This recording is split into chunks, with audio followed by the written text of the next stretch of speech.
Hey, this is Notser, and this is a look at my PC setup. I've been meaning to do this for a long time, and finally I've had it clean enough, the equipment for it, and the drive to do it outside of some stupid PC issues. All that's fixed, I feel good, so let's do this.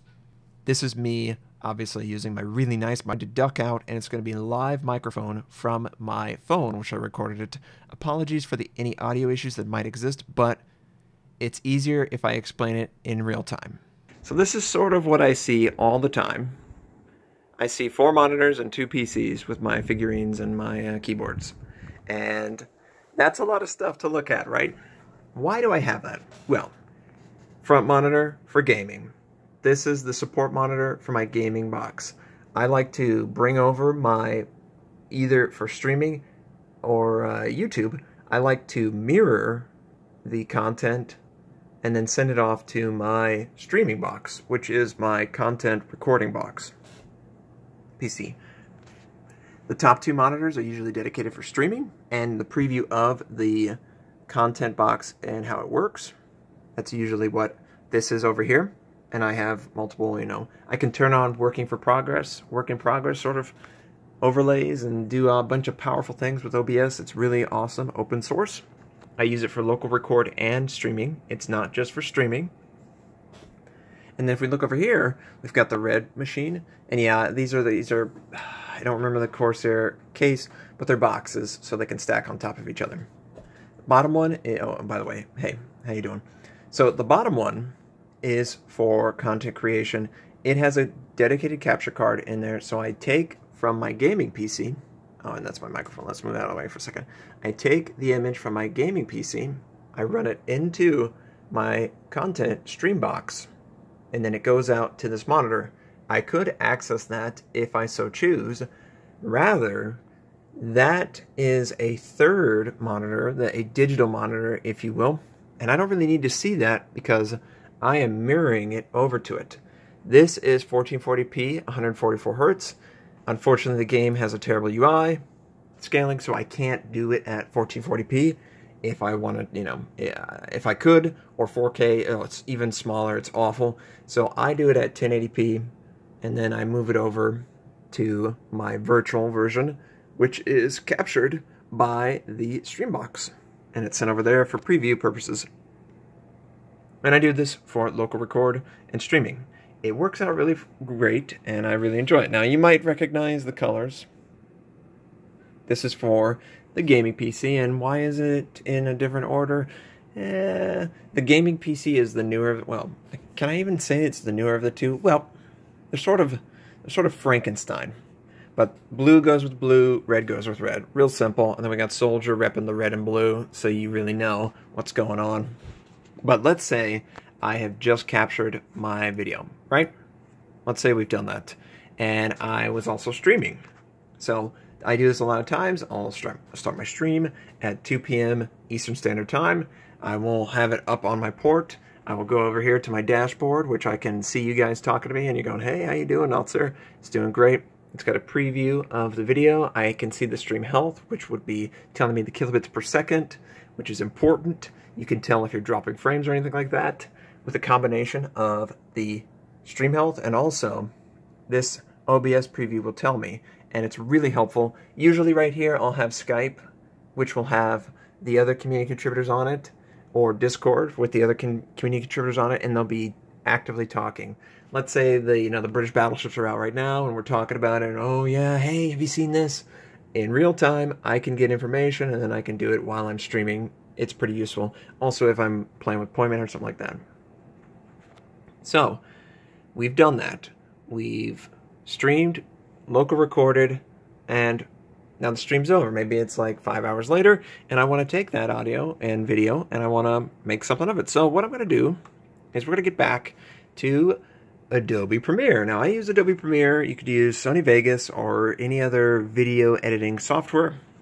And basically, you want to take the video file, which I do. It's a MP4. MP4 is easy to manipulate. There are many different video files that OBS can save in, but I save an MP4.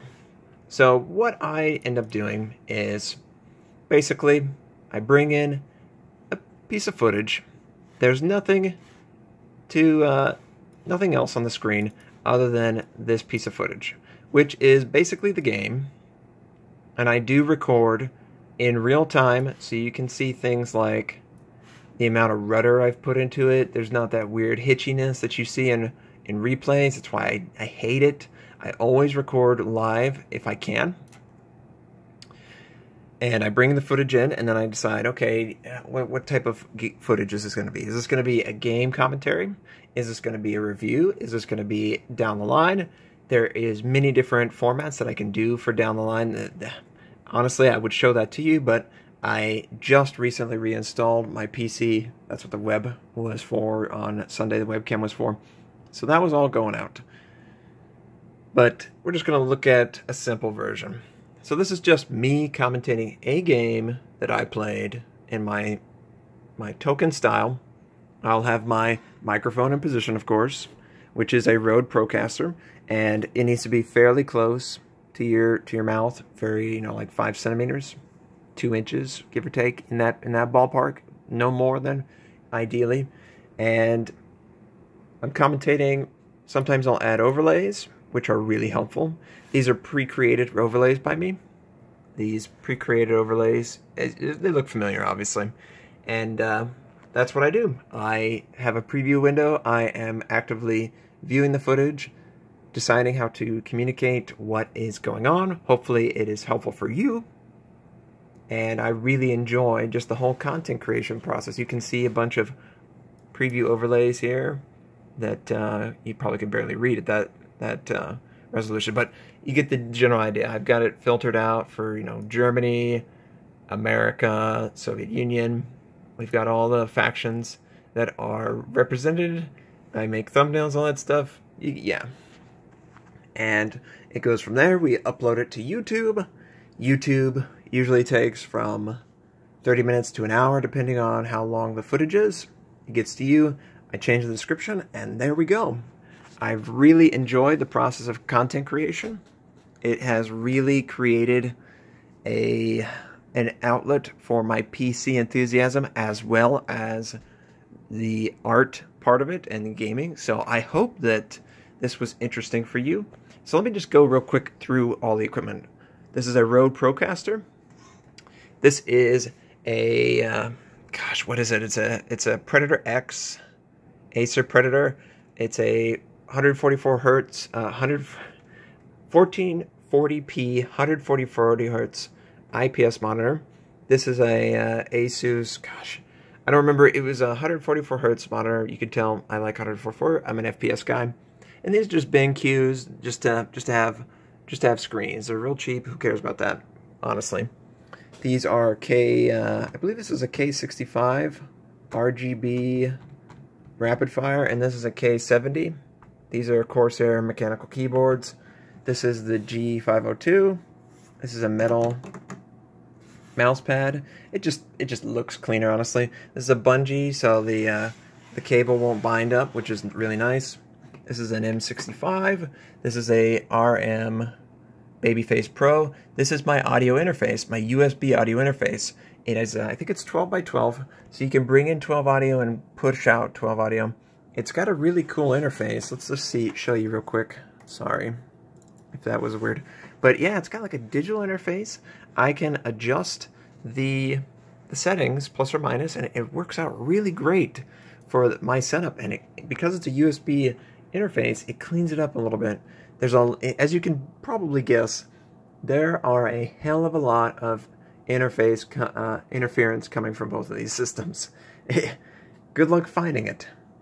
This red system is a Ryzen 7 1800X with 16 gigabytes of G-Skill Flare, I believe, Flare X.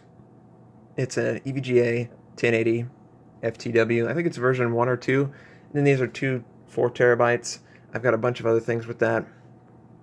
Audio card, so I could bring in and dish out, and it's a Crosshair motherboard for the Ryzen. And then for the top PC, we've got, of course, my Intel box. I believe that's a 6800K, 1080 Ti, Noctua heatsink.